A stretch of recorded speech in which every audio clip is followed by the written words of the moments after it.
શિષ્યસ્તેહમ સાધિમામ ત્વામ પ્રપન્ન. આટલા નાના નાના શબ્દો 3 વિધાન કર્યા છે. હું તમારો શિષ્ય છું.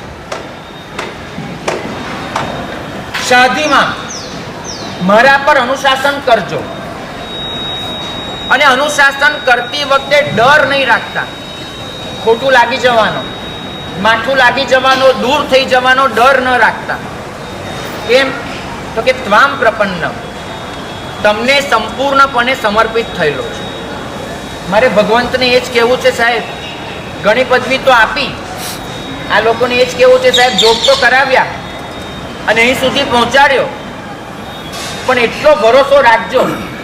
આ કલિકાળ છે તો પણ સાચા દિલથી આ વાત કહું છું કે એટલો ભરોસો રાખજો કે જવાબદારી જે મૂકી છે એ જવાબદારીનું નિર્વહન કરતા ક્યાંક પાછો પડું તો આપ મારો કાન આંબળી શકો છો, મને ઠપકો આપી શકો છો, મને ધક્કો મારી શકો છો, કદાચ વધુ નજીક લેવા માટે મને થોડોક દૂર પણ મોકલી શકો છો. આટલું જ કહેવું છે. આપ અનુશાસન નહીં કરો.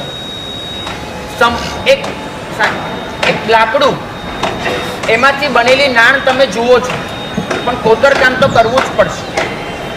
અમે બધા કોતરકામને લાયક છીએ, પણ આપ કરશો તો આટલી ભાવના ગુરુ ભગવાન, વડીલ ભગવાન બધાના ચરણે મૂકો.